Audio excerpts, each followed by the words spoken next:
요한복음 우리 9장 1절로 12절 말씀입니다. 요한복음 9장 1절로 12절. 우리 찾으셨으면 우리 다 같이 한 목소리로 읽겠습니다. 시작. 예수께서 길을 가실 때 날때부터 맹인된 사람을 보신지라. 제자들이 물어 이르되 랍비여, 이 사람이 맹인으로 난 것이 누구의 죄로 인함이니까? 자기니까 그의 부모니까? 예수께서 대답하시되 이 사람이나 그 부모의 죄로 인한 것이 아니라 그에게서 하나님이 하시는 일을 나타내고자 하심이라. 때가 아직 낮음에 나를 보내신 이의 일을 우리가 하여야 하리라. 밤이 오리니 그때는 아무도 일할 수 없느니라. 내가 세상에 있는 동안에는 세상의 빛이로라. 이 말씀을 하시고 땅에 침을 뱉어 진흙을 이겨 그의 눈에 바르시고 이르시되 실로암 못에 가서 씻으라 하시니, 실로암은 번역하면 보냄을 받았다는 뜻이라. 이에 가서 씻고 밝은 눈으로 왔더라. 이웃 사람들과 전에 그가 거린인 것을 보았던 사람들이 이르되 이는 앉아서 구걸하던 자가 아니냐. 어떤 사람은 그 사람이라 하며 어떤 사람은 아니라 그와 비슷하다 하거늘 자기 말은 내가 그라 하니, 그들이 묻되 그러면 내 눈이 어떻게 떠졌느냐. 대답하되 예수라 하는 그 사람이 진흙을 이겨 내 눈에 바르고 나더러 실로암에 가서 씻으라 하기에 가서 씻었더니 보게 되었더라. 그들이 이르되 그가 어디 있느냐. 이르되 알지 못하노라 하니라. 아멘.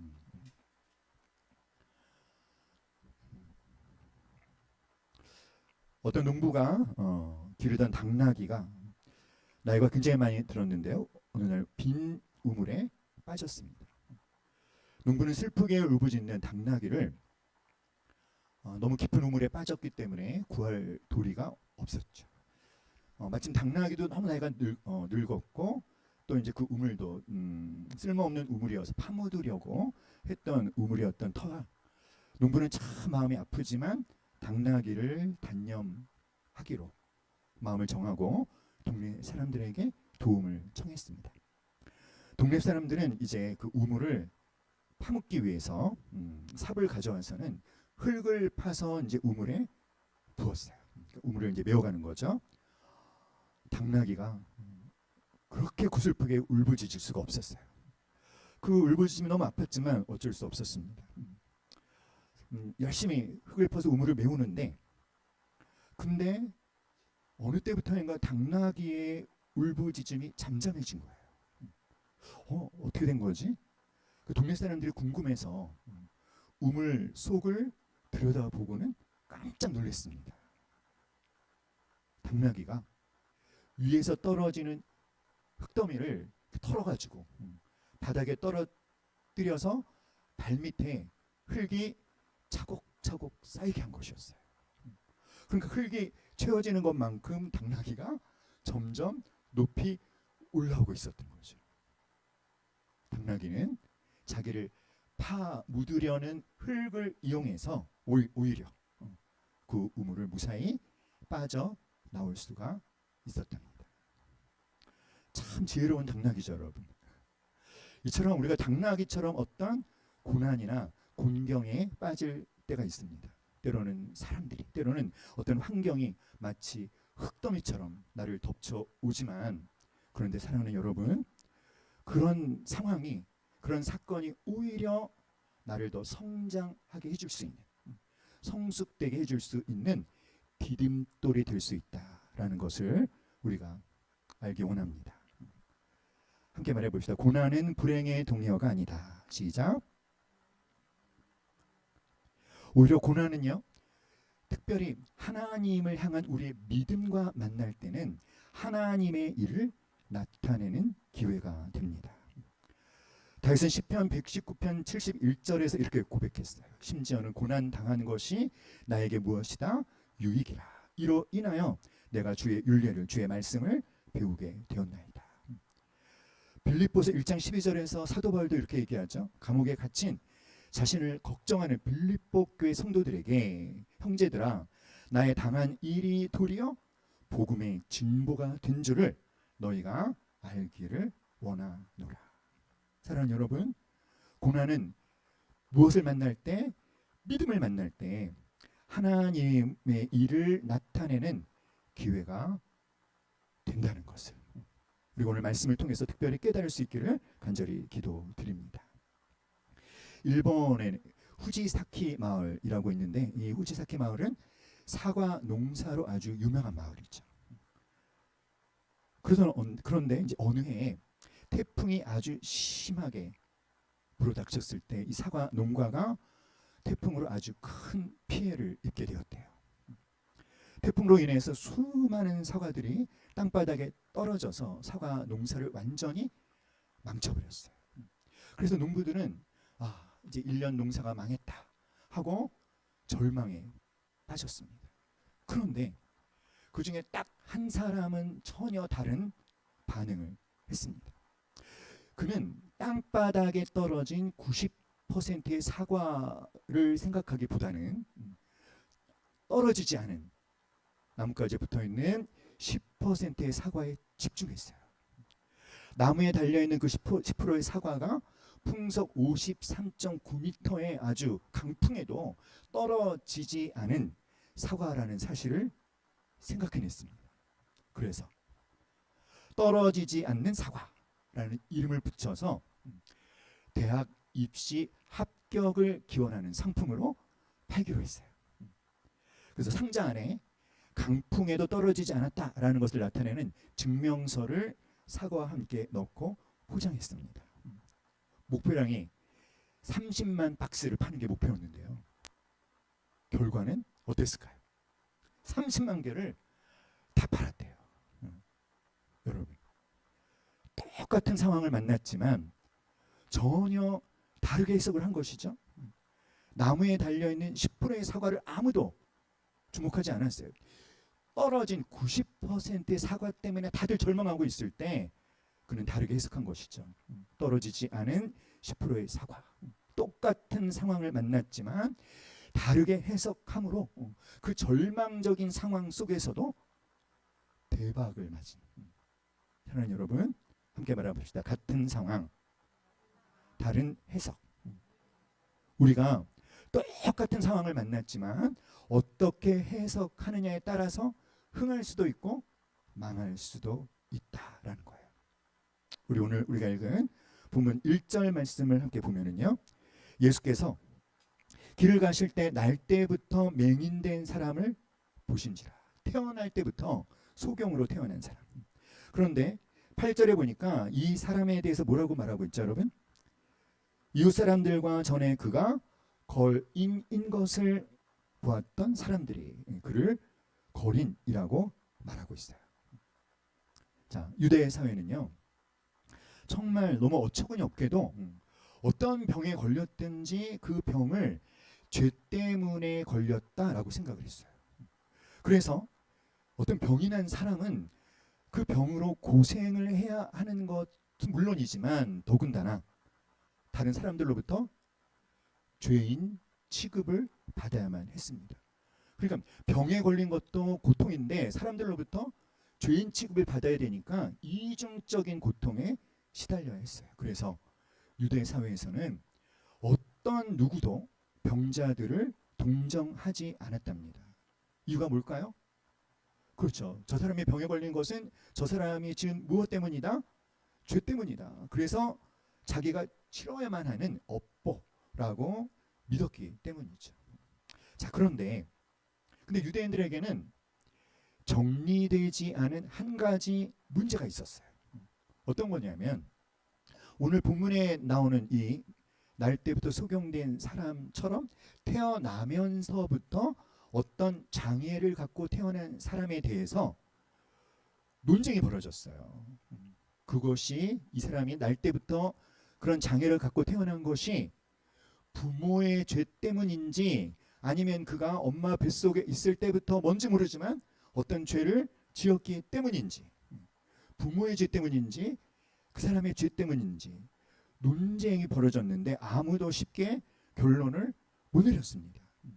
그래서 길 가다가 날 때부터 소경된 사람을 봤을 때 제자들이 서로 논쟁을 한 거예요. 근데 그들 사이에서 결론이 나지 않으니까 누구한테 질문을 한 것입니까? 예수님에게 질문을 한 거예요. 이 사람이 날 때부터 맹인된 것이 부모의 죄 때문입니까? 아니면 자기 자신의 죄 때문입니까? 자, 여러분, 이 제자들이 가지고 있는 생각, 제자들이 갖고 있는 관점을 우리가 뭐라고 얘기하냐면, 따라합시다. 운명론적 관점. 그렇죠. 제자들의 시각은 지극히 인과응보적이고 운명론적입니다. 무슨 말이죠? 이 사람은 날 때부터 소경이었고 지금도 소경이고 앞으로도 계속 맹인으로 살다가 그리고 죽을 것이다. 근데 그것이 무엇 때문이다? 부모의 죄 때문이든지 아니면 그의 죄 때문이든지. 하나님이 벌을 내리신 거죠. 하나님이 천벌을 내리셔서 이렇게 비참한 상황이 되었는데 누가 하나님이 정한 그의 운명을 바꿀 수 있겠습니까? 아무도 엄두를 내지 못하는 거죠. 제자들은 제자들의 관점으로 보면 여러분 이 맹인은 어떻게 살 수밖에 없죠. 자신의 그 저주받은 인생을 한탄하겠지만 그냥 그렇게 살다가 죽는 거죠. 그런데 예수님의 생각은 달랐습니다. 여러분 예수님의 생각은 어떻게 달랐죠? 제자들의 관심사는 누구의 죄 때문인지 였다라고 한다면 그런데 주님은 이렇게 말씀하십니다. 다 같이 시작. 예수께서 대답하시되 이 사람이나 그 부모의 죄로 인한 것이 아니라 그에게서 하나님이 하시는 일을 나타내고자 하십니다. 예수님의 생각은 너무 다르죠. 예수님의 생각은 예수님의 관점은 운명론적인 관점이 아니에요. 예수님이 이 사람의 맹인된 것은 그 누구의 죄 때문이 아니라 무엇을 위함이다? 하나님의 하시는 일을 나타내기 위함이다. 사랑하는 여러분, 예수님의 이 생각 얼마나 소망이 되고 얼마나 힘이 됩니까?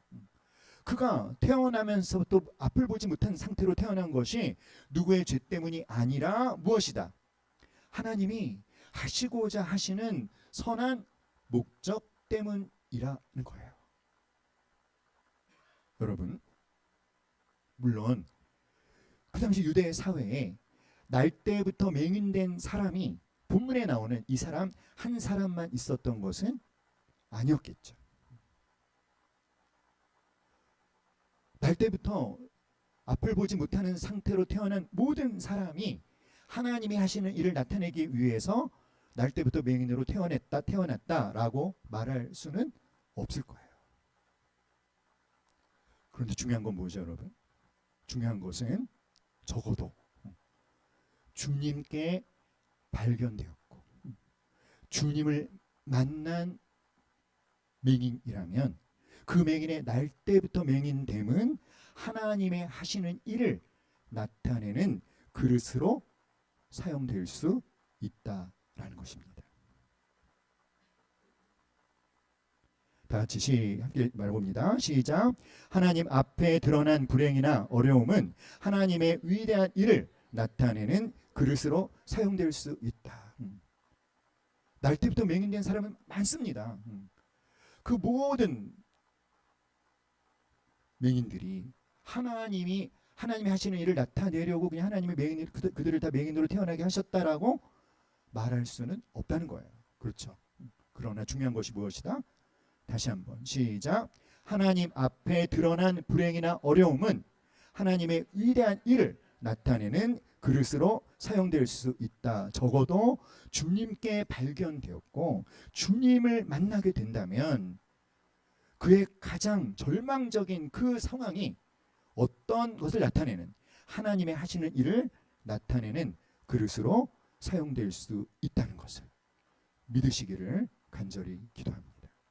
그러므로 여러분 지금 우리가 만난 그 어떤 고통이나 불행도 우리가 어떻게 하면 예수님께 발견되게 하면 예수님 앞에 드러나게 하면 그것은 더 이상 운명적인 것이 아닐 수 있다는 것입니다. 그것은 무엇이 될 수 있어요? 하나님의 일을 나타내는 도구, 하나님이 하시는 일을 나타내는 그렇게 사용되는 그릇이 될 수 있음을 믿으시기를 간절히 기도합니다. 아멘. 우리 다시 한번 시작. 하나님 앞에 드러난 불행이나 어려움은 하나님의 위대한 일을 나타내는 그릇으로 사용될 수 있다. 여러분, 오늘 본문에 나타난 제자들의 모습을 한번 보세요. 제자들은 날 때부터 맹인으로 태어난 사람을 보면서 그들의 마음에는 그 사람을 전혀 동정하는 마음, 불쌍히 여기는 마음이 하나도 없지 않습니까? 단지 그들은 날 때부터 속용된 그 비참한 사람을 단지 무엇으로 삼아요? 좀처럼 결론이 나지 않는 어떤 신학적인 논쟁거리의 대상으로 삼을 뿐이에요. 그런데 여러분, 우리 예수님은 너무나 다르시죠. 예수님은 긍휼이 풍성하신 분이십니다. 맞습니까? 여러분도 믿습니까? 그 긍휼이 풍성하신 예수님은 날 때부터 맹인된 사람을 보면서 함께 말할까요? 하나님의 목적을 발견했다. 하나님의 목적을 발견했어요. 맹인이 겪는 그 고난을 운명론적 관점으로 보는 것이 아니라 하나님의 영광을 위하여 라고 하는 사명적 관점에서 보신 것입니다. 여러분, 오늘 살고 있는 사람들 가운데 고난을 겪지 않는 사람이 있을까요? 없습니다. 그렇죠? 세상에서 우리는 누구나 고난을 겪습니다. 그러나 우리가 기억해야 되는 것은 그런 고난 속에서 그 고난을 통해서 하나님께서 당신의 일을 나타내신다라는 것을 우리가 알아야 돼요. 중요한 건 뭘까요? 다 같이 시작. 고난 속에서 사명을 찾아라. 고난 속에서 우리의 사명을 찾아야 돼요. 우리의 사명이 뭐죠, 여러분? 우리의 사명이 무엇입니까? 하나님의 영광을 위하여. 하나님의 영광을 위하여. 할렐루야. 하나님의 영광을 위하여 사는 것이 여러분의 사명 맞습니까? 왜 대답을 안 하십니까? 따라서 하나님의 영광을 위하여. 아멘.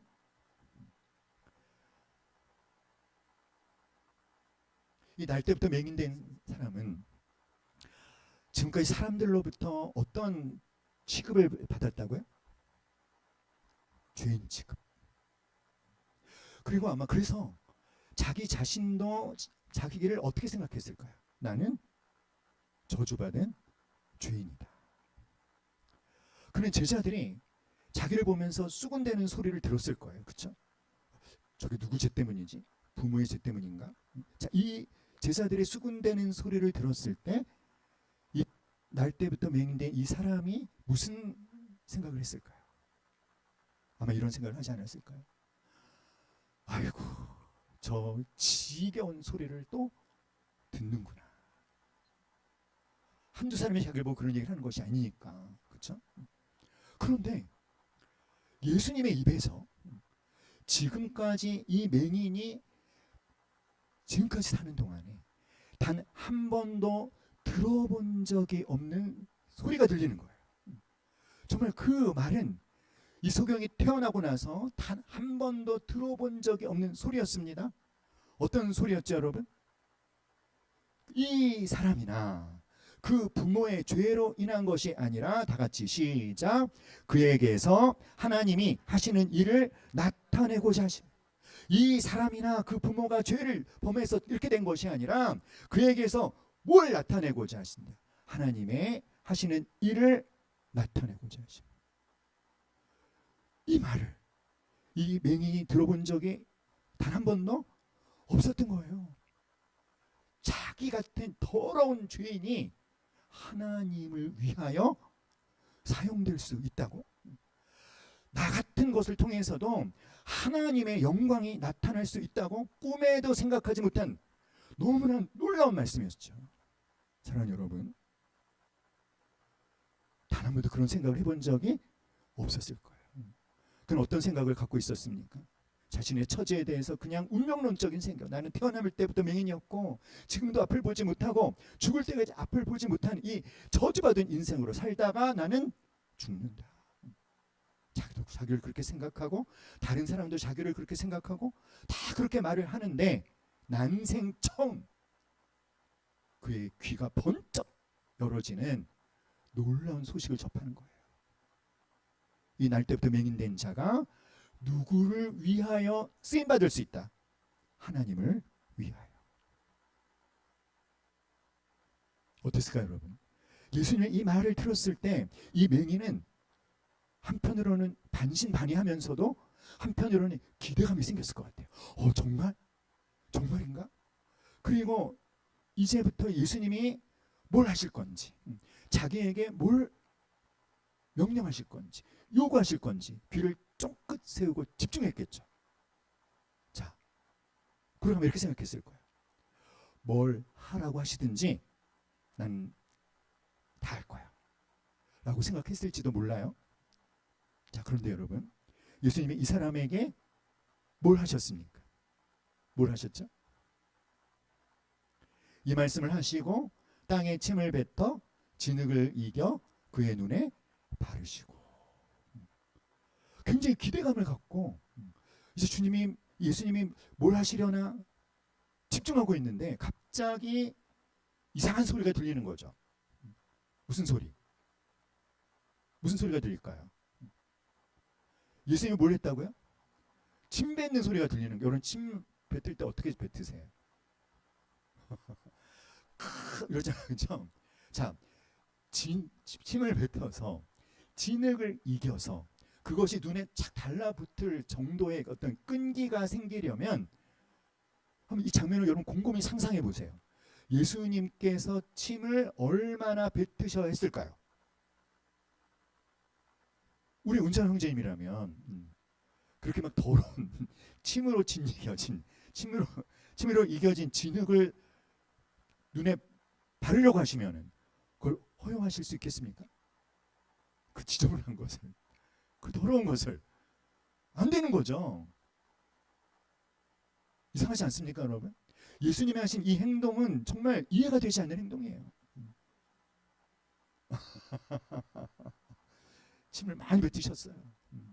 아주 얼마나 뱉으셨는지 몰라요. 근데 분명한 건 뭡니까? 눈에 붙을 정도. 이해가 되지 않죠? 예수님은 소경을 얼마든지 그냥 말씀으로 눈을 뜨게 해 주실 수도 있지 않습니까? 그런데 왜 침을 뱉어서 진흙덩이를 이겨서 소경의 눈에 바르게 하셨을까요? 이유가 뭡니까, 여러분?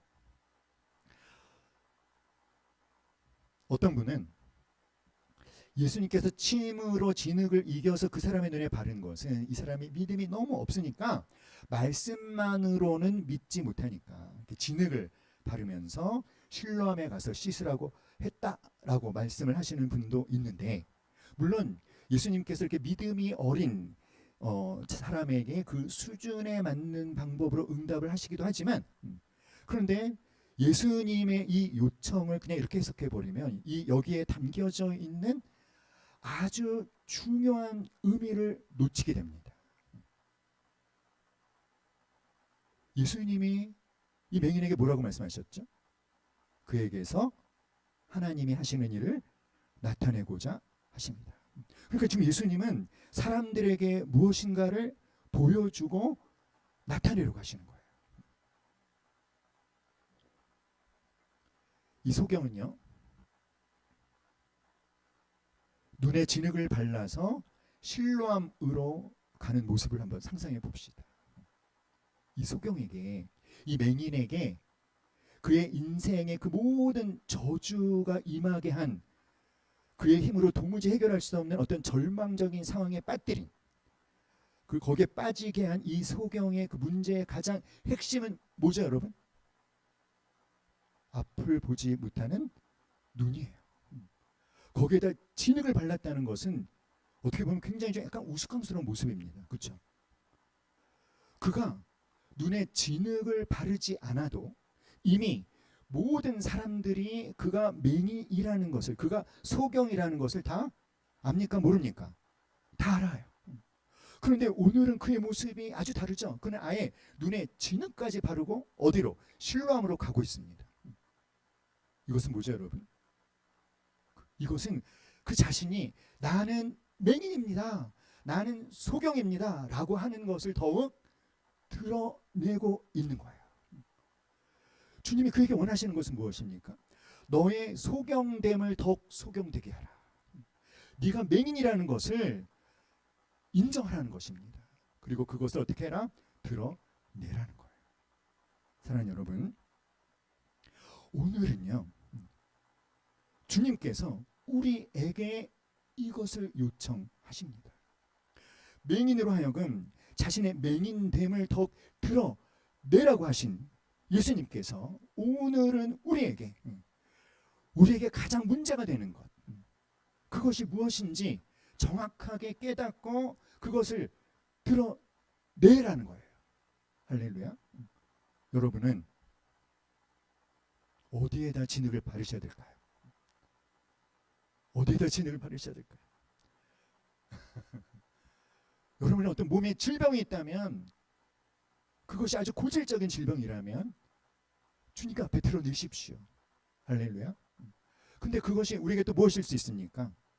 어떤 죄일 수도 있다는 거예요. 죄일 수도.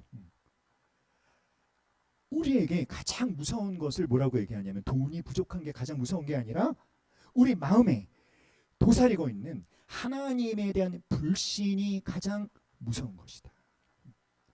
여러분에게 하나님에 대한 의심이 마음 깊숙이 자리 잡고 있다면 오늘 그것을 주님 앞에 드러내시기 바랍니다.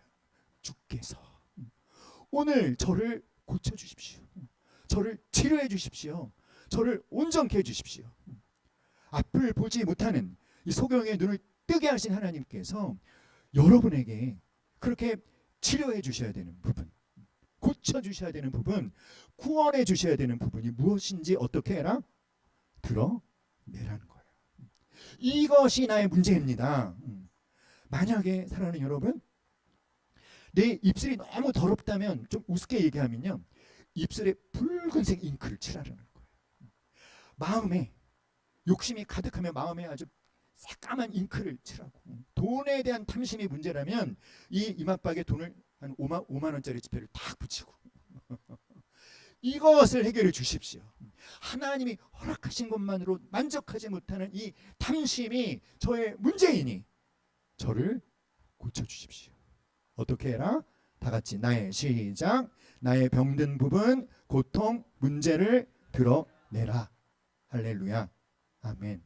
사랑하는 여러분, 예수님은요, 우리가 아주 심각한 문제를 갖고 있음에도 아무렇지 않은 사람인 것처럼 폼잡고 다니는 것을 정말 싫어하신대요. 주님은요, 우리 마음에 고통이 있으면 그것을 드러내라고 말씀하십니다. 우리 마음에 어떤 분노가 있으면 그것을 주님 앞에 드러내라는 거예요. 우리 마음에 어떤 사람에 대한 용서가 되지 않는 증오심이 있다면 주님 앞에 드러내라는 것입니다. 진리의 말씀이 전혀 내 마음에 비춰지지 못하고 있다면 그것들을 뭐해라? 노출시켜라. 드러내라. 너의 가장 약한 부분을 가지고 그것을 드러내므로 그것으로부터 자유케 되는 것을 너의 기도 제목으로 주님 앞에 토해 놓으라. 할렐루야. 사랑하는 여러분, 예수님께서 이 소경의 눈에 진흙을 바르게 하셔서 그를 어디로 보내셨죠? 실로암 연못으로 보내주셨어요. 함께 읽어볼까요? 시작. 우리가 자신의 불행이나 고통을 그냥 숨겨놓고 있으면 운명론에 빠질 수밖에 없지만 주님 앞에 내어놓으면 하나님의 하시는 일을 나타내게 된다. 자, 진흙을 눈에 바르고 어디로 가라고 하셨다? 실로암. 실로암으로 가라고 하셨다는 것이 우리에게 적용하면 바로 이런 뜻이에요. 실로암은요, 보냄을 받았다라는 뜻인데, 이 실로암 연못은 예루살렘 성에 있는 베데스다 연못과 실로암 연못이 두 개가 있어요. 근데 이 실로암 연못은 8세기에 히스기야 왕이 아수르의 사내립의 이제 공격을 받아서 예루살렘 성이 고립될 것을 예비해서. 근데 예루살렘 성의 문제가 뭐냐면 물 근원지가 없어요. 그래서 적군이 예루살렘 성을 포위를 하면 다른 모든 것이 다 완벽하게 갖추어져 있어도 물이 떨어지면 전쟁에 피할 수밖에 없는 그런 지형적인 조건을 갖고 있는 성이 바로 예루살렘 성이었습니다. 그래서 이 아수르의 사내립 군대가 예루살렘 성을 포위해도 예루살렘 성의 물이 바닥이 드러내지 않도록 성 밖에 있는 기혼샘이라는 곳으로부터 S자 터널을 만들어 가지고 물을 끌어들이면서 생기게 만든 인공 호수가 바로 실로암입니다. 그래서 어떻게 됐을까요? 이 실로암 연못 덕분에 자체적인 물 근원지가 없는 예루살렘 성에 지속적인 물의 공급이 가능케 된 것이죠.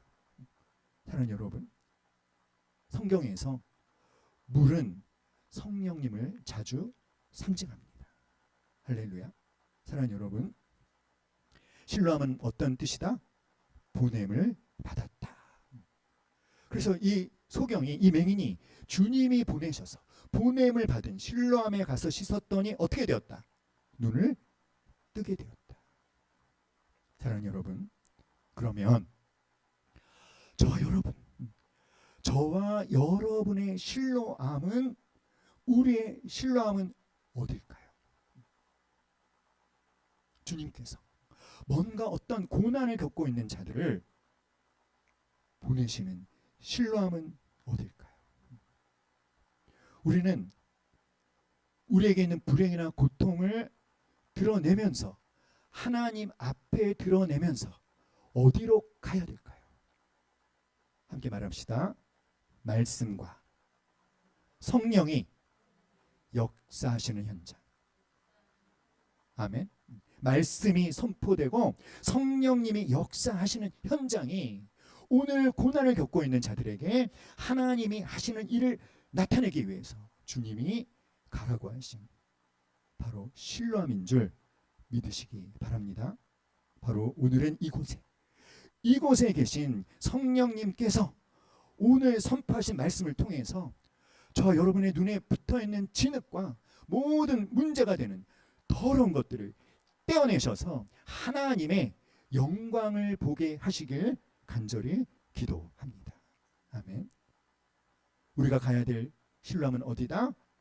말씀이 선포되고 성령 하나님이 역사하시는 현장, 바로 오늘 이 자리인 줄 믿습니다.